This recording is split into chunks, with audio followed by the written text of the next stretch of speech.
provides a platform.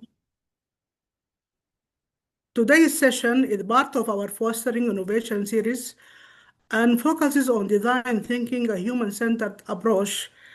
This session provides a platform for reflection, discussion, and collaborative learning, building on the starter's question we shared with the article. We encourage everyone to actively participate, share your insights, and ask questions, as your contribution will enrich the discussion and strengthen our collaborative research community. Without further ado, I'm pleased to invite our moderator, Dr. Nidal Isa, to introduce today's theme. Good evening. Thank you, Dr. Najla, for this opportunity. I have the pleasure to start the first session. I hope it will be an useful sessions and series of ASFI journals. For me, design thinking is a mindset that I have been experienced design thinking in my work at least 8 years ago. So for me, it is not just an innovation framework, it is a redesign of our mindset to have a creative solutions of different problems that we faced. So we tried and we use design thinking as one of main tools on our company programs. When we introduce the design thinking, all our training programs has been moved to upgrade level. We have gamified training programs in the research process, and we see the impact on our trainee, how they found the research process more helpful and more easy and enjoyable to do their research when they are playing and enjoying their research process. So I think today we will know more about design thinking, the main phases, empathy and ideation and prototyping and testing within the presentations that will be provided by Prof. Yunis.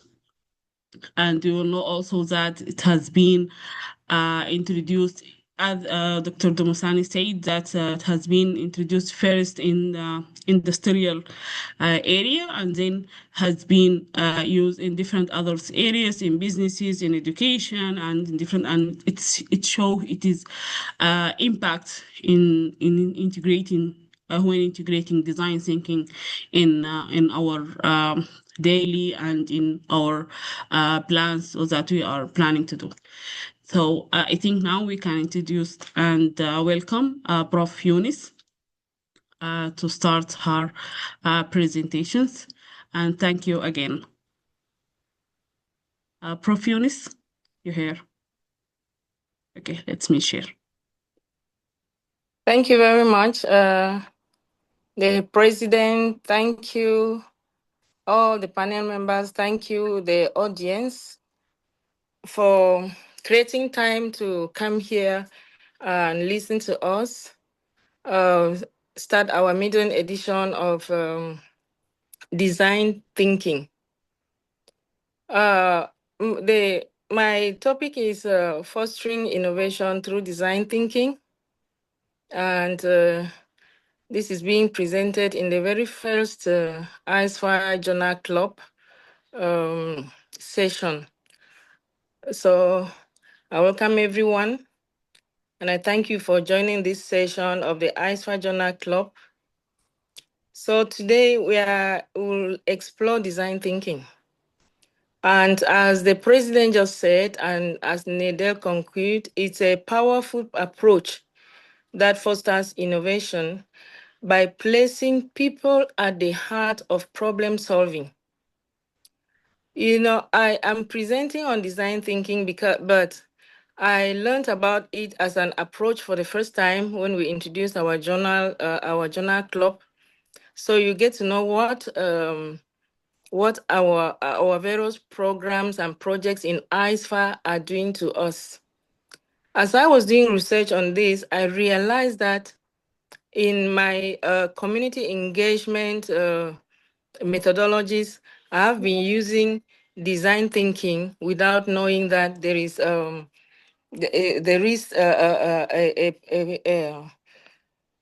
an approach, existing as divine and as design thinking. So I was delighted to present on it when I was called up to present on design thinking. So design thinking, as we said, is a human-centered iterative process designed to tackle complex and often ambiguous problems that traditional methods struggle to solve. And unlike approaches that start with technology or business goals, Fiona, design sorry for thinking, interrupting. Did you want me to move the slides, or you are presenting from your side? I'm still introducing the topic. So when Okay. I finish talking about the topic, you can then move. Okay. Thank you for Yeah. interrupting. So I was saying that on like approaches that start with issues of technology, business goals, for example, design thinking begins with understanding the real needs, the experiences, and the emotions of the people affected by the challenges at hand. So it encourages deep empathy, it encourages creativity and collaboration, allowing teams to reframe problems and generate innovative, practical solutions by interacting with people. So when you have this mindset, this type of mindset is especially valuable for addressing what researchers have called wicked problems, those that are multidimensional and evolving and resistant to easy fixes. So design thinking unfolds through the stages of empathizing with the users and defining precise problem statements, ideating creatively, prototyping solutions, and testing them in real context. And it has to be flexible, it has to be non-linear, and it encourages continuous learning and iteration. So today, design thinking is widely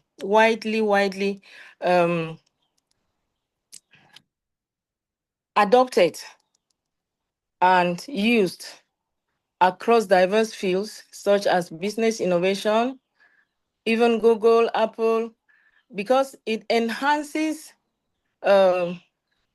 in health, for example, in health, it enhances patient care. It develops engaging curricula in education, for example, and it drives social change through innovative programs and promoting environmental sustainability for those who are working on the environment. So, please, next slide.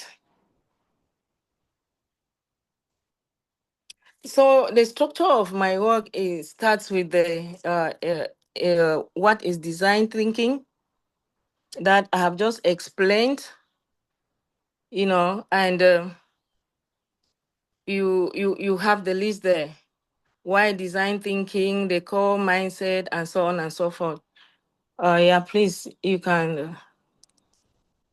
Yeah. So I've just discussed what design thinking is, both a mindset and a flexible iterative process for human-centered problem solving. So at its core, it resolves around 4 key mindset principles. We have talked of empathy, we have talked of creativity, we have talked of collaboration, we have talked of iteration.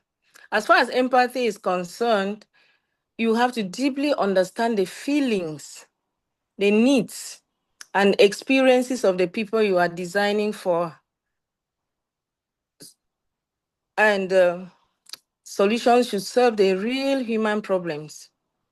Then, as far as creativity is concerned, it encourages openness, divergent thinking to generate innovative ideas beyond obvious or existing solutions, and collaboration brings diverse perspectives together, recognizing that complex problems require multiple areas of expertise and viewpoints. And iteration embraces an ongoing cycle of prototyping, testing, and refining, which allows learning and improvement through experimentation rather than expecting perfection upfront, as the president was already saying. So design thinking is not linear or rigid. Instead, it is a non-linear, adaptive, and flexible approach. I want to repeat this because this is important as a foundation of design thinking. So that practitioners of design thinking will move back and forth between stages depending on learnings and context, blending exploration with focused problem solving. Please, next slide.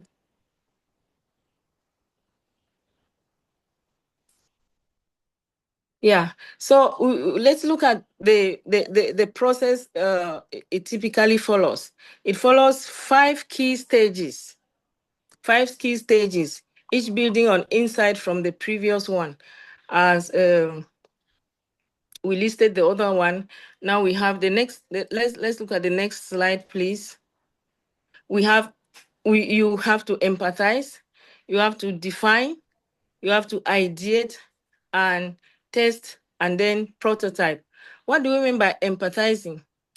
We have to engage with and observe users to gain a deep understanding of their needs, of their frustrations, and of their context. And this stage grounds the process in real human experience rather than in assumptions.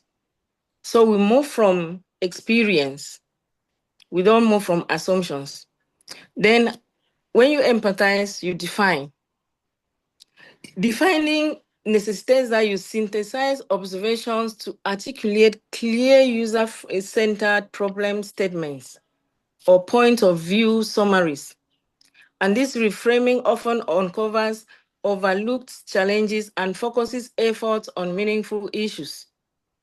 Then to ideate, you need to generate a wide range of creative ideas and potential solutions without judgment. This divergent thinking phase encourages brainstorming and exploring many possibilities. And then prototype creates simple, tangible representations of selected ideas to explore how they might work in practice. So prototypes help uncover usability issues and new insights early and cheaply. Then to test, you need to share prototypes with actual users to gather feedback, validate assumptions, discover improvements. And then, so this cycle of testing often leads to returning to earlier stages for refinement. And so through these stages, design thinking enables teams to challenge assumptions, to uncover unexpected opportunities, and to create solutions that are both creative and practical, keeping with the human experience central at every step. Please, next slide. So, design thinking expects that we do practical application and also engaged. So, to connect theory with practice, invite participants to reflect on real challenges from their own field or organization. We need to encourage them to briefly describe this challenge and consider how design thinking could address it. So we get our assumptions from the people. We get from people we are working with, our challenges from the people we are working with. So after connecting theory with practice, we need to map this challenge quickly to 5 design thinking stages that we just talked about. We need to then map them to empathizing, to defining, to ideating, prototyping, and testing. How could you gather feedback quickly from users or stakeholders on these prototypes to learn what works and what does not work when you are at this stage? When you want to empathize, you are asking, who are the users involved? What are their needs? What are their pain points? How might we observe or engage with them to gather insights? Then at this stage to define, we ask, how would we frame the core problem based on those insights that we got from empathizing? What new perspective or reframed questions emerged when we were empathizing? Then when we define, then we ideate. What creative potential solutions can we brainstorm from the empathy and the definitions that we did? So this encourages wild, divergent thinking without judgment. Then when you ideate, then you prototype. At the stage of practical application, you prototype. What creative potential solutions can we brainstorm after empathizing, defining, and ideating? So we prototype by asking, what small scale, low cost representations or models of those solutions could we create?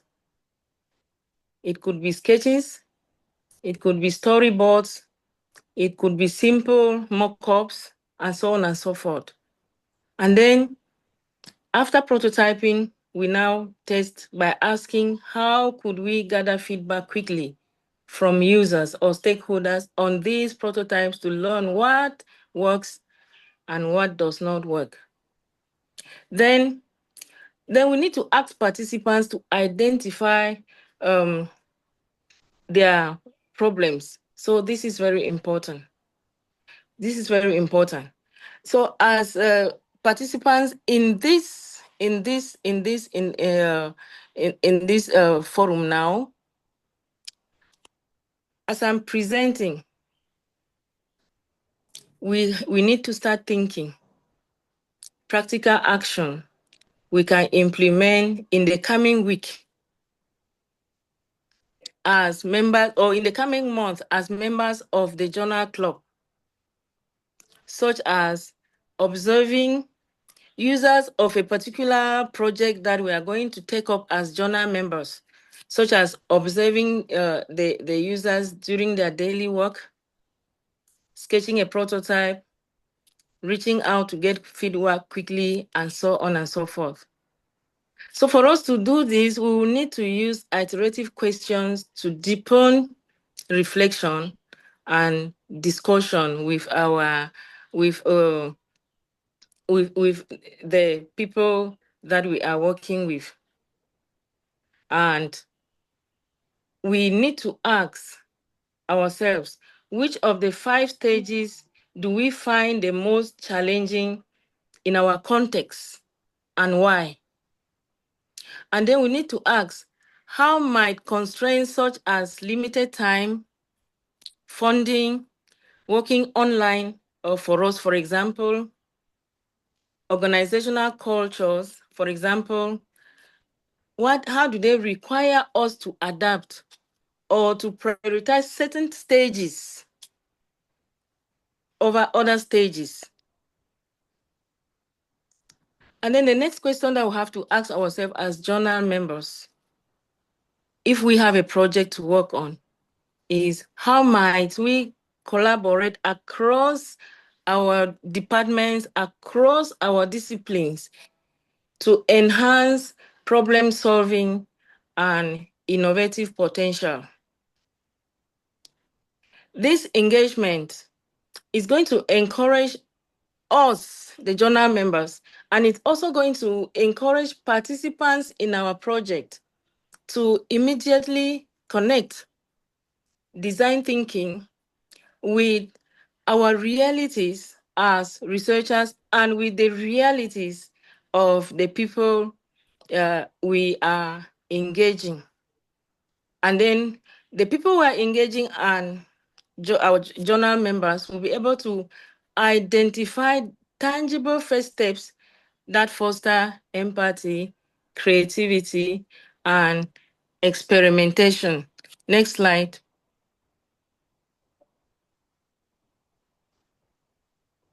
So we have looked at the key reflections that we can have as journal members, and the reflections that we can have with the people we may be working with in our project. So next slide, please. So let's look at the key takeaways of the discussion. We are saying that design thinking is foremost a mindset and toolkit that puts people at the center of problem solving. It values empathy, truly understanding users' needs and experiences, and embraces continuous iterative learning through testing and refinement. And importantly, design thinking is flexible and adaptable. It is not a strict formula, but a dynamic approach that can be modified to suit constraints like limited time, to suit constraints like budget, to suit constraints like specific organizational cultures, like our culture of interacting and working online in projects. And then this adaptability makes it feasible and practical in diverse real-world settings. So to wrap up the short presentation,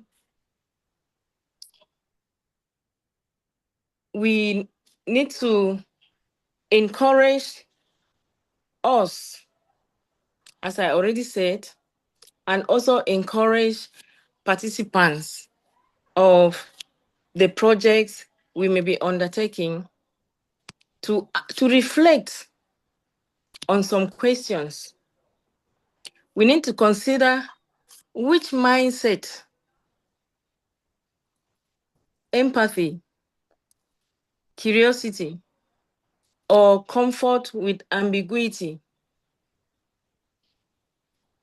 And then we ask the question, does our team or the team we are working on, what do we need most?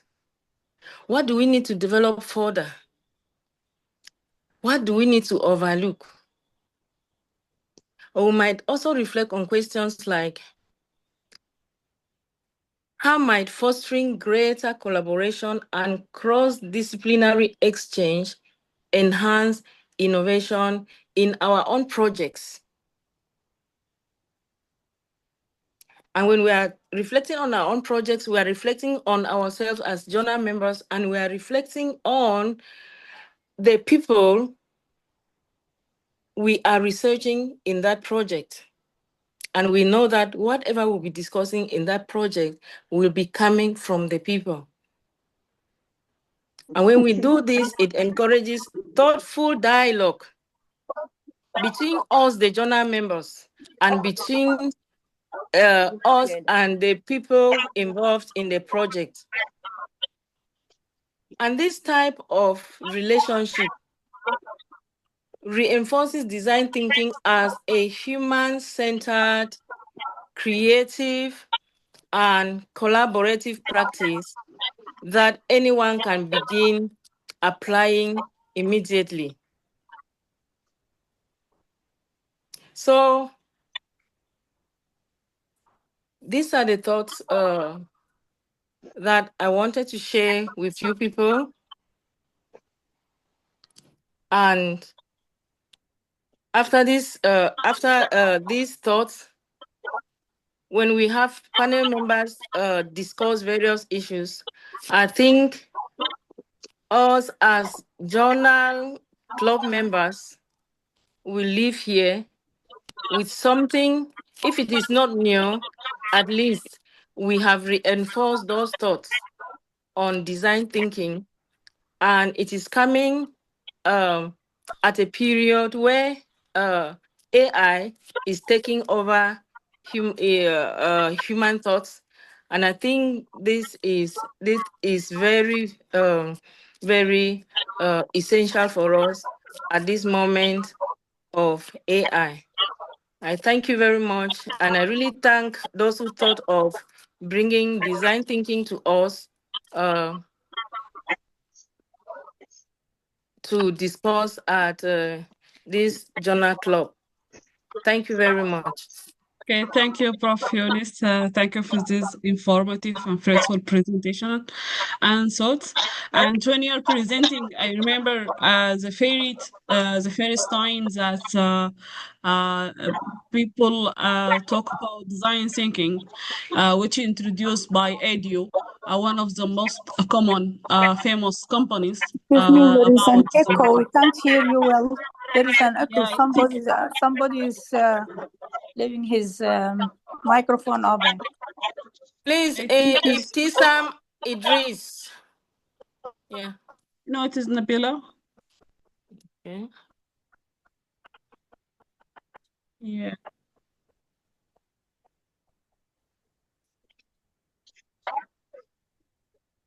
Bye. Jessica, please mute your Bye. mic.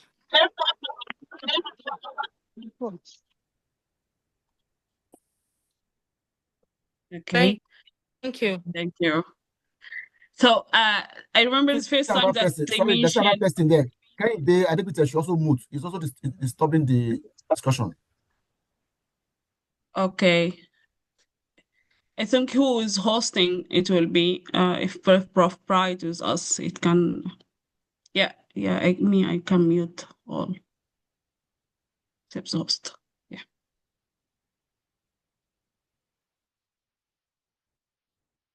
I think now it is okay, it's under control. Yeah. So I remember that they modify the shopping cart, and it was published on a TV show. They show the whole process, how they develop a new shopping cart.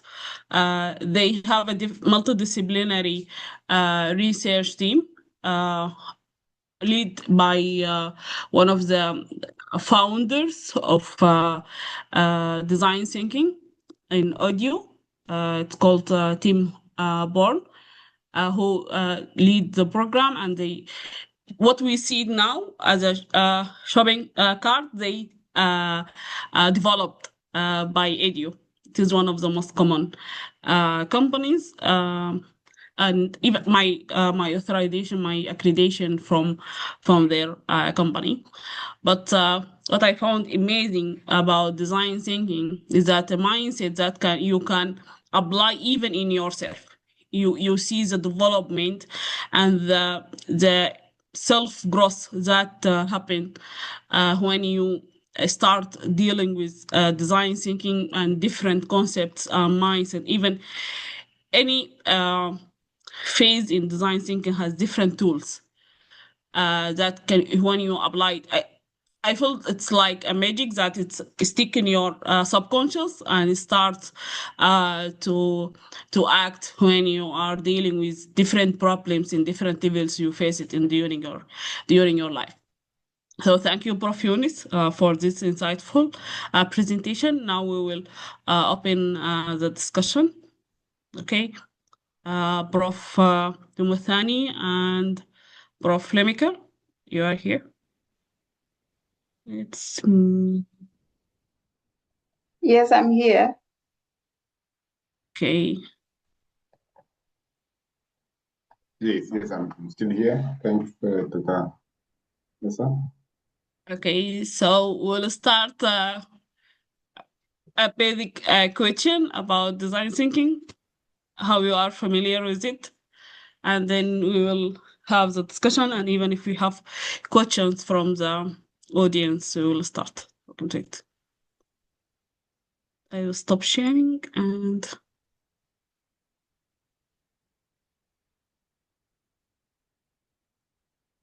Prof. Flemical or Dr. Damstani. Hi, Sorry, good Dr. evening. Nizal, Dr. Samuel, yeah. The other discussant. Sorry. Okay. I'm so sorry. Okay, So good evening, everyone. good evening. Yes, this is Dr. Limki Lempofu. I'm joining you from Durban, South Africa. And I would like, I've got some key takeaway from Prof. Eunice's discussion. When she was talking about design thinking, what I extracted from Prof's presentation is that design thinking is not only for designers, and even Prof. Dumisani also said that it's not for designers, but it is multidisciplinary in nature. So it calls for collaboration. This means that we borrow designers' work processes so that we can systematically extract or maybe teach or maybe apply in our human-centered techniques to solve problems in a creative way, in innovative way. But when we are doing our designing, we think of wherever we are involved in, be it in our business, be it in our work, be in it where maybe we are writing manuscripts or in our respective places, wherever we are, we impact in different ways. So what is design thinking? What I gathered from this, you guys, from everyone who has said something on design thinking is that we need to understand that design thinking has to understand the user. That's where Prof. Eunice was talking about empathizing. So you have got a target population whenever you are maybe writing a manuscript. So you need to challenge the assumptions, and as she was saying, and you need to redefine the problems in that attempt to identify alternative strategies and solutions that might not be instantly maybe apparent to other people. So you need to understand, and also you need to remember and then write. Let's say maybe you are writing an article, you have your target audience. You need to empathize with them. Put yourself in their shoes and apply design thinking. Because as humans, we are designed maybe to be blinkered and think in a normal way. For example, you take a person, for example, to say a person maybe has two legs and has two eyes, and what we are hearing maybe is a male voice. So once you apply like that, then you say, okay, this is a person, this is a man. But maybe if you think out of the box, as the design thinking is, and then you tend to have other alternatives. I give you an example. In psychology, you can also apply design thinking. How can you apply design thinking in psychology, for example? You can apply design thinking. Probably somebody presents, or maybe he was not hitting the wife before, and all of a sudden somebody is an alcoholic, and he has no respect for the wife. There is no communication. There is nothing. What could be the problem? You need to ask yourself as a design thinker to say what exactly has gone wrong. Probably when you think deeper and you think out of the box, then you think of trauma, to say maybe it's mental health, maybe it's trauma, or maybe this person was exposed to abuse before, or what exactly is happening. So this is design thinking. And then in terms of collaboration, because when Prof. Eunice was talking, to say we normally say that too many cooks, they spoil the broth. So But in research or in design thinking, too many cooks actually, they don't spoil the broth. They actually improve the soup, okay? Because each one of us will come up with different ideas and then we come up with a solution. But then maybe not to offload everything, maybe leave it to Samuel also to add. I can give you sorry, let me just pass it to Samuel. Thank you so much. Okay, thank you. Okay, thank you, Dr. Linkley. Babakar. Okay. Yeah. Thank you. Yeah, it's very nice to start the discussion by saying that this approach is what we have been used to over time, but unconsciously we are not been working with it. Okay, Yes. I must confess to you that I see it as a continuous engagement to provide a solution to our common need. Okay, now I want to speak to it on the angle of a food system analyst, because I focus more on food development, food systems, rural development, and I see that in our approach in getting the people that deals with the primary products that we often use for our food, for our clothes, for our housing, we often not put them into the context of what they are doing or what they should be doing or what they should have to make us have a sustainable livelihood. Okay, and that's why I look at there are 4 principles that I quickly want to bring up when you want to talk about sustainable food system for Africa, because Africa has the foundation or the base of all the food inputs, the raw materials that bring about food that the whole world, even from the Europe, from the global, especially from the global north, they depend on Africa in the global south to bring about the raw products of the food, of sin, or even of the product we are using. So 4 principles I quickly want to speak to us, which are number 1, we need to be intentional in our participation when we want to look at a sustainable food system. Okay. We also need to look at the area of shared feelings, and that's where empathy has come in. And Professor Yunus has talked about that sincerely. Okay. Now we need to look at that position of shared feelings, where we look at the primary producers of this food, who are the rural persons that are living in abject poverty. We need to look at their feelings and see how we can bring them out of that context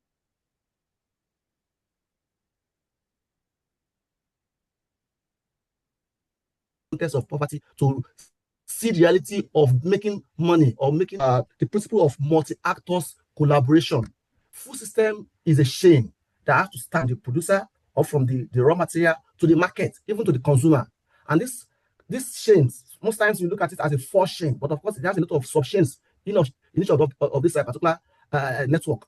Now, when you look at this chain of food, you see that every person, even from the farmer that till the land to bring about the cassava or the maize or the sorghum or the millet, has an important work to do. But of course, we neglect them in putting them into the context of solution to produce a cereal, or maybe to produce a product like a wheat bits. Okay, so we need to look at this multi-stakeholders collaboration, or what they call multi-stakeholders, multi-actor collaboration in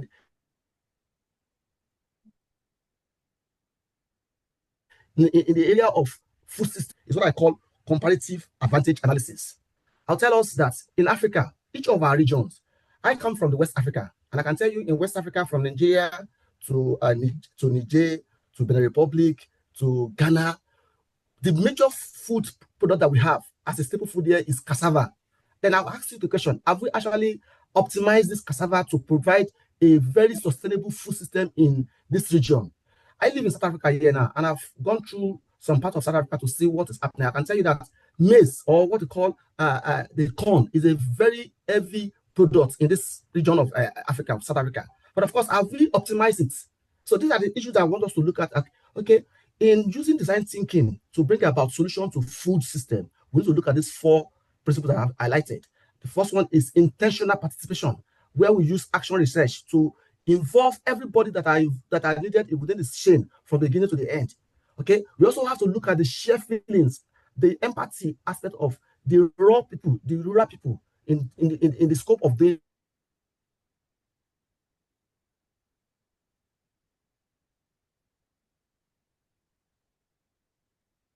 this work.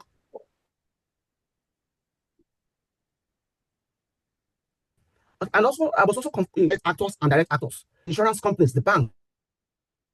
They're also a good player into this chain to bring about solutions in terms of using this approach of design thinking. So it's a continuous engagement. It's a continuous discussion. We'll continue talking about that. Let me also pause here. Maybe Lekle can continue, or probably I will leave it to Neda to speak more. Then maybe later with that space, I can talk to us quickly on what are the impact of all of these principles I've mentioned to bring about full solution to us in Africa. Thank you for this opportunity to speak once again. Thank you, Dr. Samuel. I think. Hello. Yeah. Maybe to add on to what Samuel was talking about, we also need to consider language, we say Ubuntu, and then that's humanity. So whenever we are doing all these systems that Dr. Samuel is talking about, we need to empathize. The empathizing is to put yourself in other people's shoes. When you put yourself in other people's shoes, then you are able, whenever maybe you are looking at the systems that he's talking about, you are not going to do something that will maybe jeopardize or maybe something that will harm them because you practice humanity. So that's very important. That is what I wanted to maybe add on to Samuel's conversation. Thank you. Thank you. I think, yes, in empathy, because in empathy, when you want to understand, one of the main tools that we use it during the empathy phase, it is the empathy map that's built in two main arms, the pain and the gain. What the clients or the target segment, their pain points and what they are gaining from what they have as a problem. Then you redefine it based on what you have it through their interventions, through the interview you made with them, and then how you understand, you will define the problem. As Dr. Samuel said, and you see it from the psychological side, that when you understand whatever the person have, you will provide a correct and a creative and accurate solution for him. Therefore, I think design thinking is something that embedded in our nature, in our conscious, and we acted. We find all of us will find that we use design thinking in a way, in a different way or another way during our life. Yes, and we have this. We are in different backgrounds. I'm a medical psychologist, and from food sustainability and culture, we all agree that design thinking has impact, has a role, and this role and the result of using it, it make difference. Yeah, it's foster innovation and provide, and we need in Africa to look for it like this, because we have it into different levels, even in the personal side. Because we need even the personal, if he applies the empathy, he will in himself, he will see what pains he had, how he will ideate for different ideas, and will provide solution to simplify his life. Because anyone who is seeking for simplifying his life, he wants to live in a luxurious life, in a simple life, peaceful life, so he wants to do this. So applying design in your personal side, it will have this impact also. Dr. Negla or Prof. Yunus, if you have any insights or inputs on this.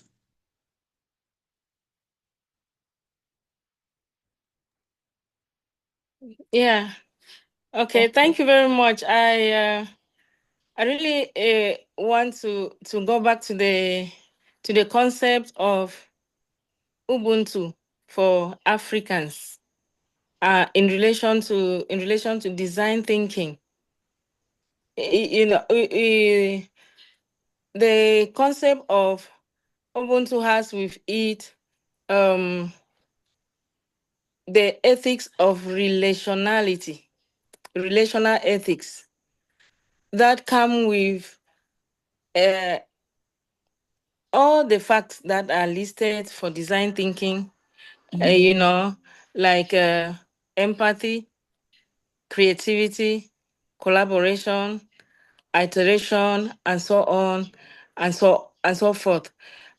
So looking back into the research I've been doing, I think that design thinking is it can be more exploited in the African culture, and even we bring the creativity to it, and even bring innovation to it, and add to the theory of design thinking, and also inform the world on the innovation that we have added to divine thinking as theorists, as African theorists. Thank you. Thank you, Prof. Yunus. Another point I want to mention that in our experience of research, the work is usually data driven. Living limited is best for exploring human experiences. Yeah. So it requires time for interviews, observation, and understanding emotions, which can be difficult in a fast-paced or resource-limited environment. So stepping outside technical comfort zones can feel unfamiliar. This is one of the challenging that face, and it need more focus on our work or research is to stop and think deeply to have the concept and to make improvement. Thank you so much. Thank you. I think there is a successful stories about using a design thinking in a health system or a health sector. One of the most famous studies that has been done by Mayo Clinic, who they provide a primary health information system for their patients and their satisfaction about the services that provide by Mayo Clinic. And they found that the patient satisfactions increased after they applied and have the reception education and a patient journey within the Mayo Clinic. So when I think in Africa, when we see this success story and we can duplicate and replicate in our community, we can have it, because sometimes we have that we afraid to take the lead, to be the pioneer, to take the attempt to have this for the second time. But if we see a success stories and we see some useful applications that had happened, then people will encourage to apply. And I think we already have this in ASFI community, because we are a multidisciplinary by nature. All the projects, they are a nationality and even multi-disciplinary background. So we can have this because even if you have a multi-minority, the ideation phase, it will be rich with ideas, because you start with the wide border ideas and you go narrowing it until you have a unique solutions that cover all the areas that you highlighted or you presented or you discussed it during the ideation or the mind mapping you're doing when you are solving problems. So I think in Africa we have this. It is the proper and appropriate time to have design thinking in applications, because we already have the successful stories. We have the roadmap. It's already there. We have to take the lead and apply it. And then when we present a real models, successful models about that, then people will encourage to have it, to take it in actions. I think this will be in different disciplines. They will have it also. I think Dr. Lemical, you will have you see it when you I think you prepare for the discussion. Yeah, this area can be used. This area can be used. This area can be modified according to what we have.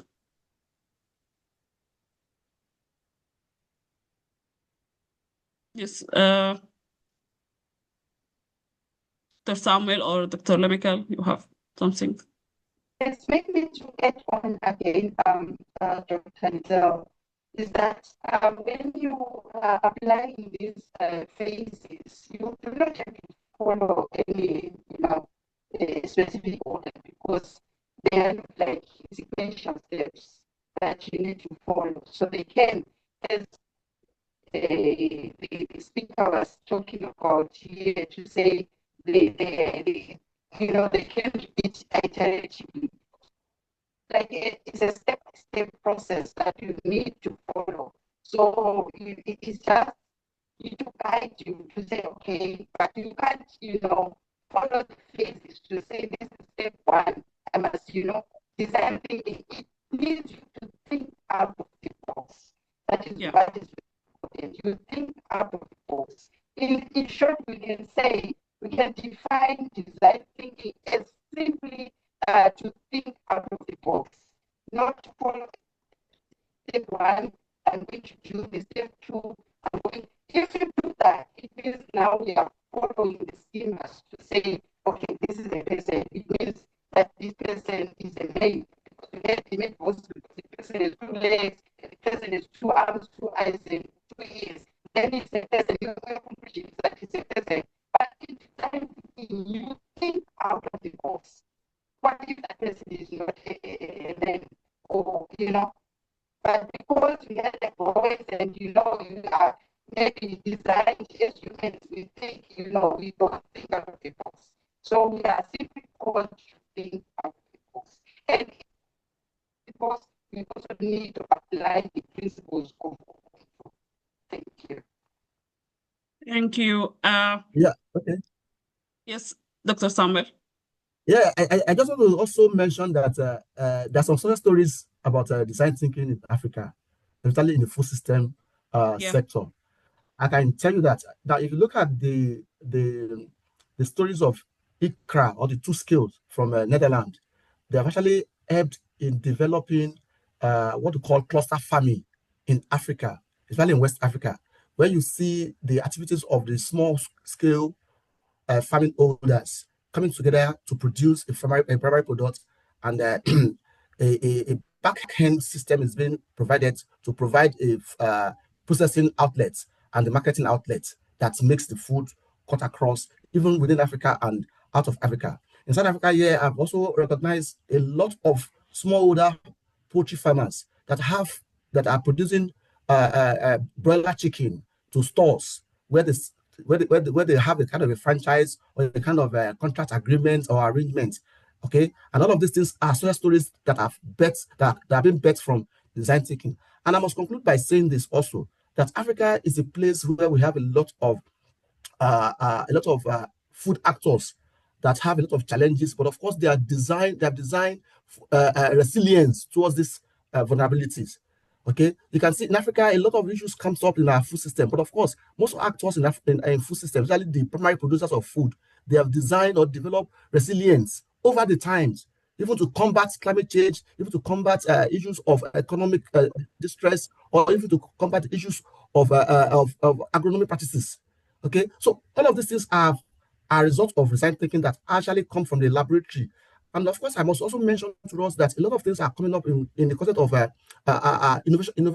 innovation platforms, where academic society now are now looking back to see, okay, how do we bring about different actors within the food system to come together and discuss the common problem and provide a common solution, and take it back to the laboratory, process it, and take it back to the field and bring it about food. And of course, you see shade. But of course, our challenges are still enormous, which is in areas of infrastructure. So I want to submit by saying that maybe we should now look at how we can now connect infrastructural deficiencies to bring about sustainability of design thinking for African, especially in food system. Thank you. Thank you, Dr. Samuel. And I think what you say, that sustainability of design thinking in Africa is a key word for that. Exactly, Yes. yeah. Yes, because if we have the source, we have as you said, that the infrastructure problems or deficiencies, we can look at it as a learning process, because irritation in design thinking will support in this area, because it will provide you that if you have one plan and you apply it and you find difficulties, you can reback and solve these difficulties and start again doing what you are planning to do. So it is a learning process for you in all the journey that you have it, and you for sure you will have it. And I always say that whenever we use design thinking, we have a creative solutions. We every time we Exactly. use it, design thinking to solve a problem, we will find that we have a solution that beyond our expectations. And I But think it is, collaborative. It is yes. all encompassing. Yeah, because in Right. collaboration, you see things from different perspective. You have the full picture. Different angles, different. Yes, yeah, Exactly. sure. Exactly. Yes. Yeah, I think we can open the floor for discussions from attendees if they have questions. And if someone want to have an opportunity, just raise your hand.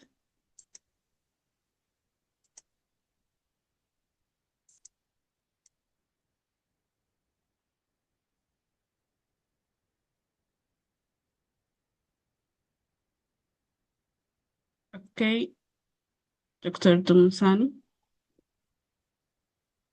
Okay, no, I think mine is just also to just think of some of the examples that are related to this design thinking. Like I'll just use some examples. For instance, in South Africa, like there are some projects that have been successful.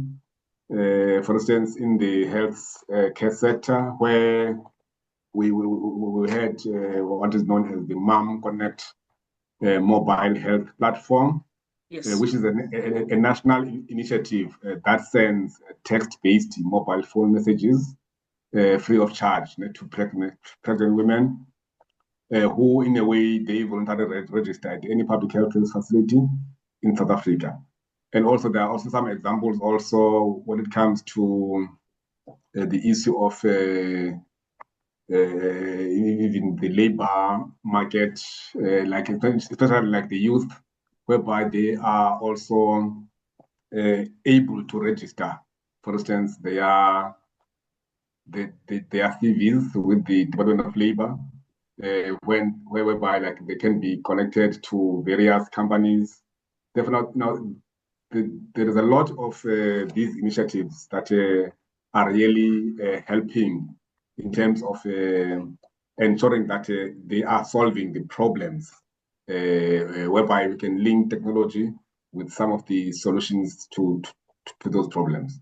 And also maybe just to also relate this in terms of the way we do research, whereby if listener want to do research which is more impactful, rather than just focusing on the research output, but it's also important to take along the research participants that we're having from the initial stages of our research, where we conduct some workshops with them, so that they can be able also to speak out about the needs of the research. Also, now when you are refining the research questions, we are also incorporating the people's needs for this research.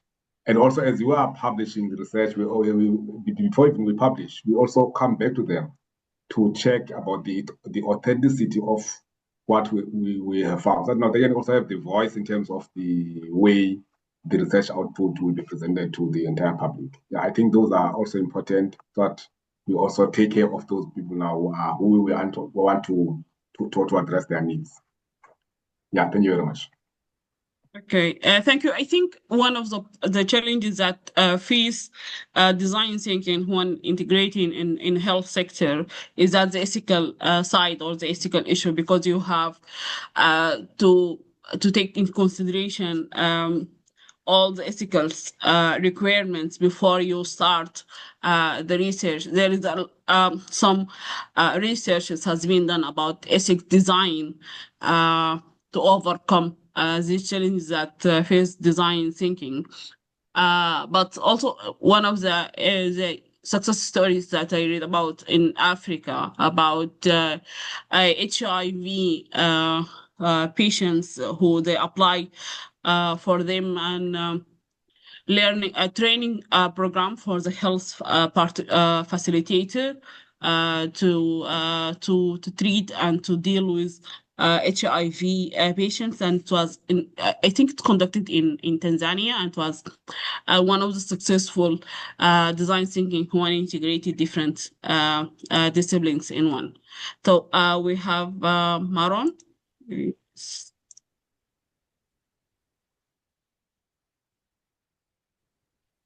Okay. Sorry. Can you hear me? Yeah, sure. Okay.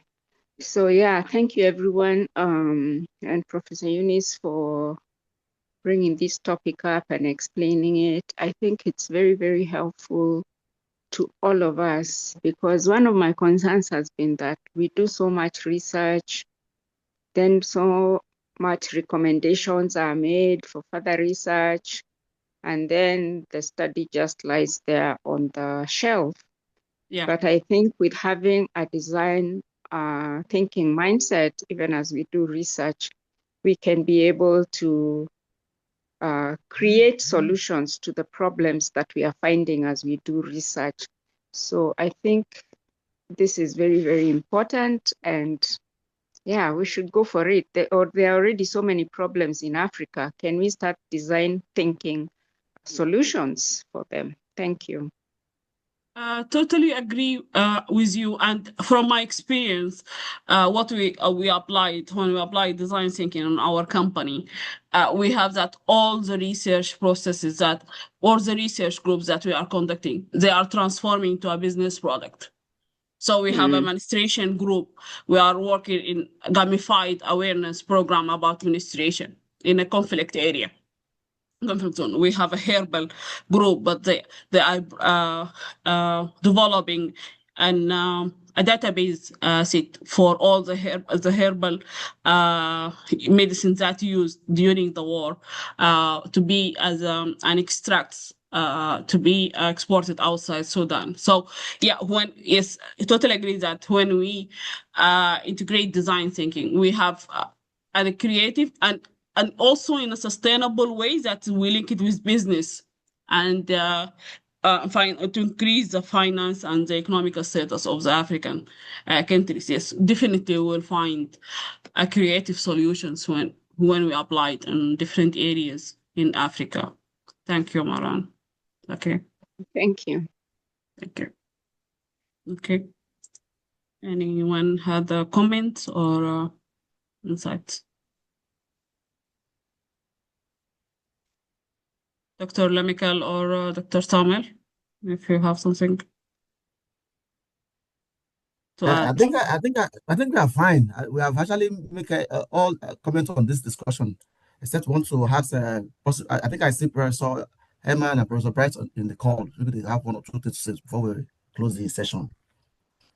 Okay, I didn't know that they are there, but if Dr. Iman or Prof. Bright, if you have insights, you are welcome.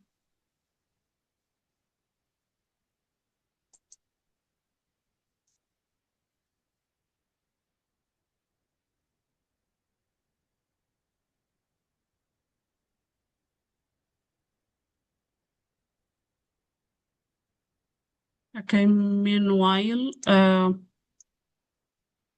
yeah, okay, Dr. Yushishi. Good evening, everyone. Good evening. Yeah, happy Sunday to everyone. This design thinking is a very interesting topic. And when I joined, I've been listening carefully to everyone, and it really makes a lot of sense. And I just want to add that it helps co-creating solutions faster and easier. And I think also that it will also help to shift our mindset such that it creates a peaceful environment. I don't know if anyone has thought about that, but I was just thinking when everybody was speaking, because the reason why we have words or even chaos in our communities is because the ordinary farmer does not know what the government is doing. Yeah. And the government also does not know what the researchers are doing. So if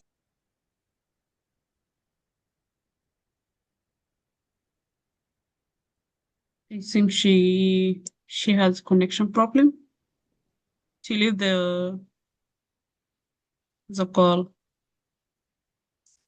Yeah, she dropped. Yeah. Okay, Dr. Najla, I think we are above our time. Or is it okay? Okay,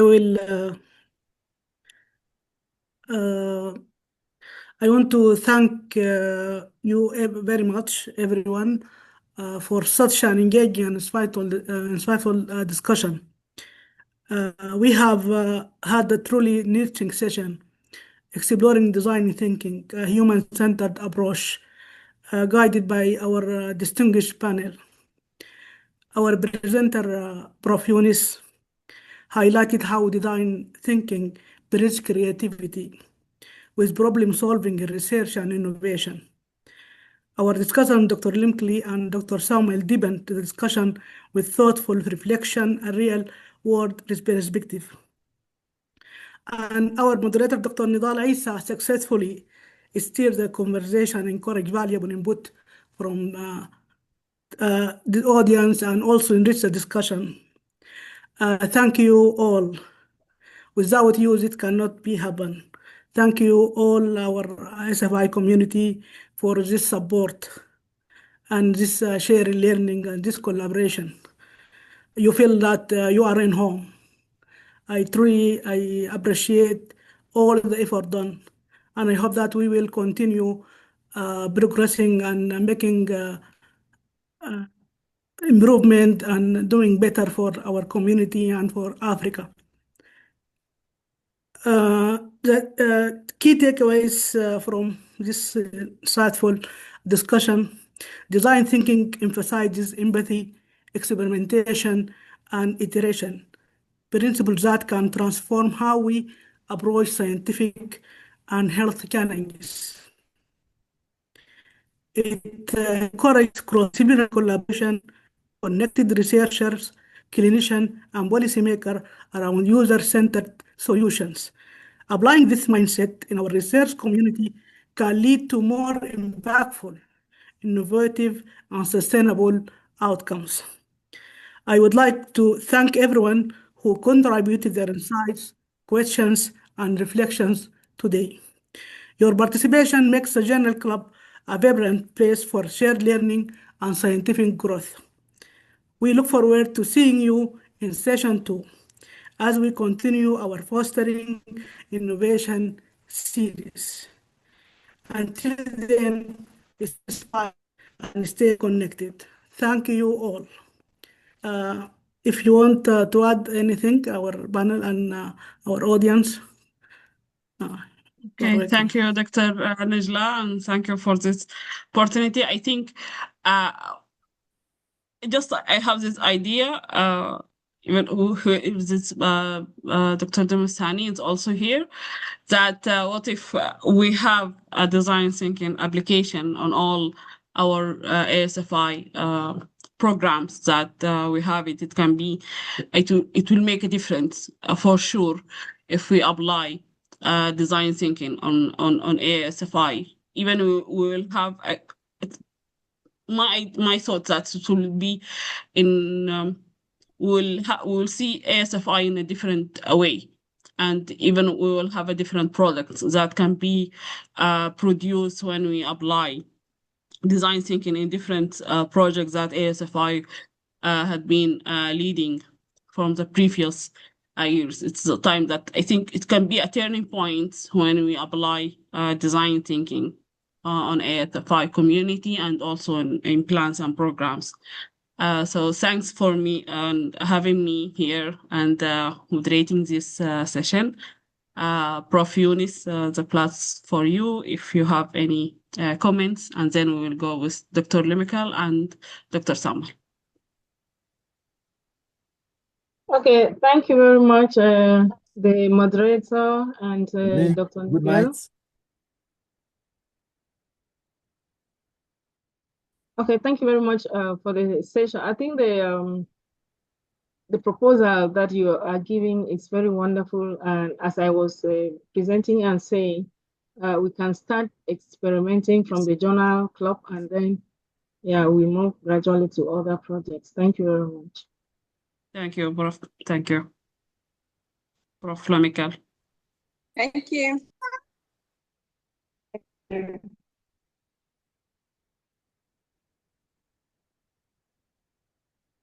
Thank you very much. Okay, thank you. Good Thank evening. you. Good Bye. evening. Thank you. Okay, bye-bye. Thank Bye. you. Thank you so much. Thank you so Thank much. you. Thank you. Bye. Thank you.